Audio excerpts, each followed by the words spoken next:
où était l'équipe de sécurité de l'équipe nationale du Sénégal ñi ti toog ci booru banc bi fan lañ nekkoon lu tax ñu seetaan loolu ba 10 minutes boobu yëpp am donc tirons la leçon de cela. Donc c'est pour faire la transition par rapport à question bi Abdoulaye posé. Les hooligans, qui sont les hooligans? Les Anglais. Ce sont des Anglais. Des Anglais. Ce sont des supporters de football anglais qu'on appelle les hooligans. N'est-ce pas? Ñoo gën a wex ci supporters. Hooligans yi bu ñu leen téye fu ñu munti dem cette détention du passer 48 heures. Xam nga lu tax? Parce que fait yi fu muy amee règlement wu loolu la ñu jël. Le football a son règlement.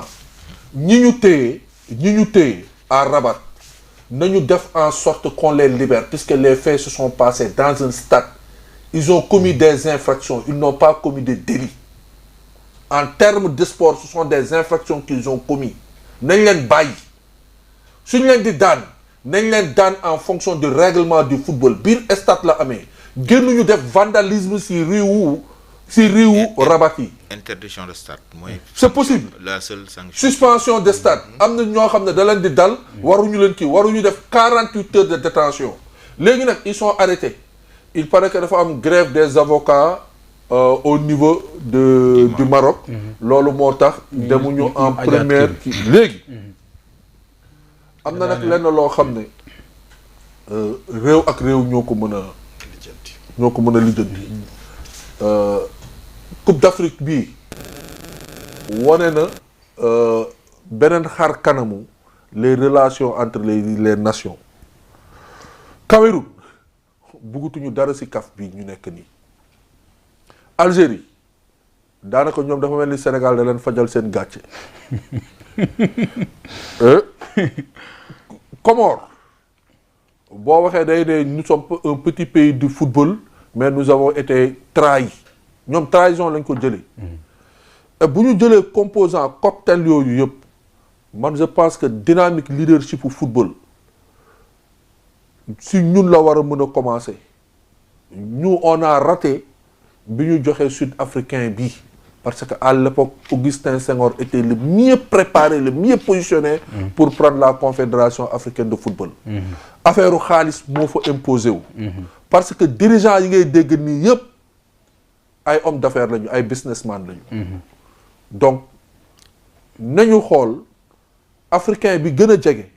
ñun ñu ngemba ko ñu changer li parce que football bi bu naree continuer nii affaire u gañ sa moom la ku ëppale moo si moom. am na solo d'ailleurs foofu laay duggee moom sax après comme ça ñu mën a libérer mën ngay jëlaale téléphone bi.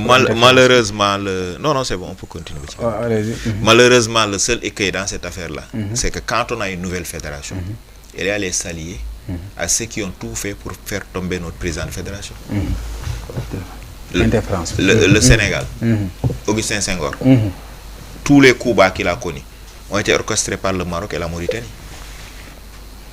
C'est connu, c'est sur la place publique. Quand le président de la fédération est arrivé, il est allé en visite où? En première fois. Au Maroc. La deuxième visite. En Mauritanie. Et le résultat donne quoi? Toute la CAF se ligue pour faire tomber le Sénégal. Parce qu'il a donné les armes aux autres de nous tirer dessus. On doit recentrer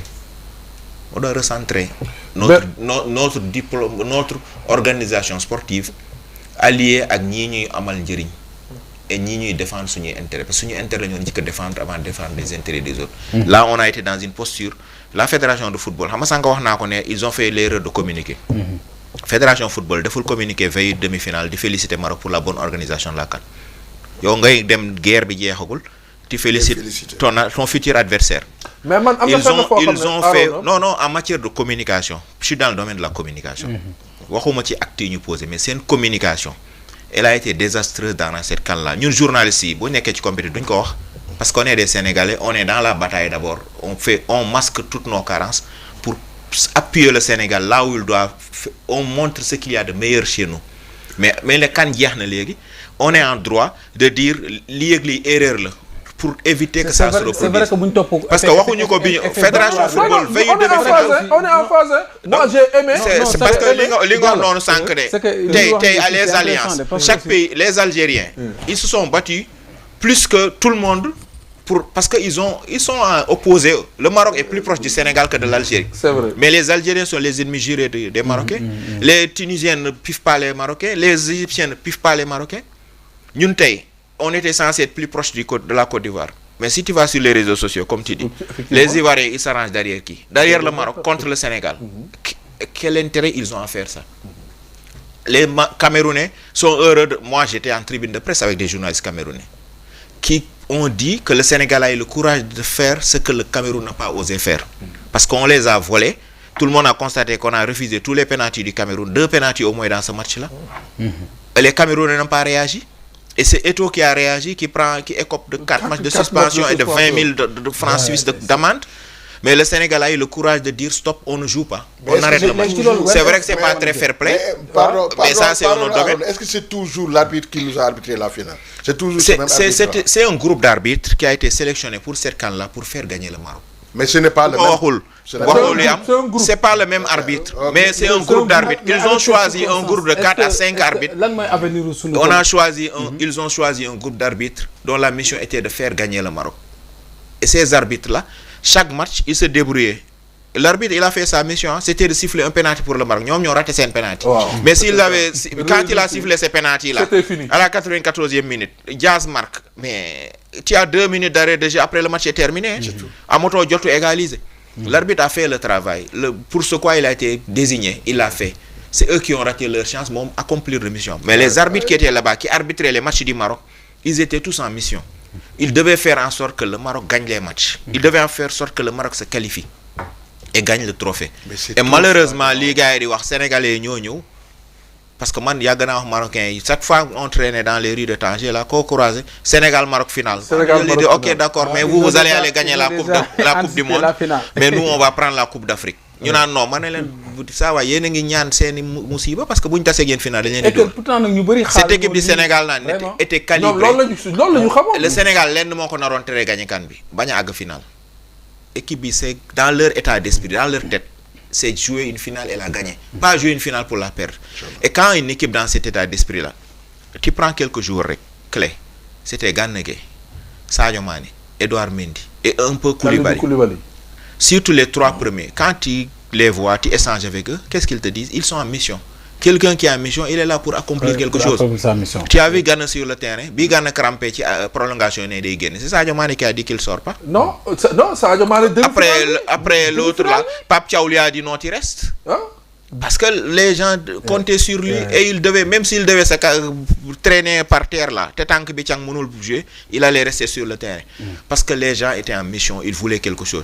Et les Marocains, c'est ça qui les dérangeait. Ils pensaient que Denis Nyorek au Sénégal, comme ça s'est passé avec les autres équipes. La CAF ne s'attendait à aucun moment à cette direction du Sénégal. Personne ne s'y attendait en réalité aussi. Mais il fallait marquer le coup. Pour parler de ces supporters, il y a 17 Sénégalais et un Algérien. On les accuse de trucs. Mais la bagarre a été déclenchée par les stadiers. C'est vrai que les supporters ont tenté de descendre. Mais les coups sont partis des stadiers. Les stadiers, ils ont fait un doré. Et puis même dans ce combat, est-ce que les stadiers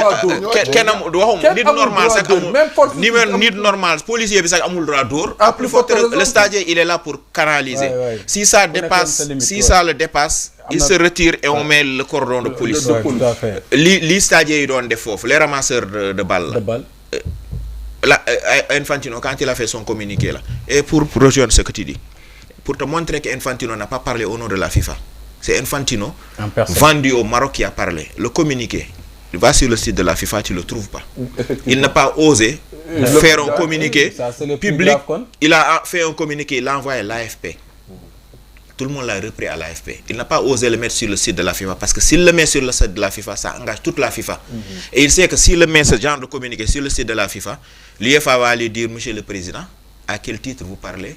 Parce qu'il y a deux antagonistes. Vous chargez un, vous laissez l'autre. Vous n'êtes pas juge. La CONCACAF ou les autres confédérations vont lui dire. Un pays, simple pays membre de la FIFA, parce que ils ont un problème même avec l'Espagne, va l'interpeller en lui disant à quel titre il parle. Parce que le président de la FIFA ne peut pas prendre position. Il n'a pas eu le courage d'assumer cette position-là publiquement. Et ça juridiquement c'est à l'avantage du Sénégal. Effectivement. bu ñu opposer communiqué boobu au Sénégal dans le truc ils vont demander que la FIFA leur sorte le document officiel où c'est la prise de position officielle de la FIFA. Parce que lui il n'est même plus président de la FIFA, il est président du Maroc. am na solo allez-y da nga bëggoon. Non mais j'ai dit qu'il ne devait même pas s'exprimer avant la CAF. C'est-à-dire que le gars il danse plus vite que question l'autre. de posé mais d'ailleurs ci sooru Sénégalais yi ñu teg foofu loxo Coulibaly en tant que juriste lan la ci mën a xaar ci paaru état bu Sénégal pour que vraiment seen soor ñu mën ko war a mën a lijjanti parce que ba léegi nii seen i mbir mi ngi tàggatee mais foofu donte grève moo fa am mooy motif yi ñu évoqué pour que ñu mën a prolonger seen garde à vue ba léegi ñu téye leen. Voilà foofu la ñuy xamee leadership. de nos autorités. Parce que également comme ni ñu ko waxee système juridique pays bu nekk da ngay autonome y a la souveraineté mais dafa wax lu am solo le spécial.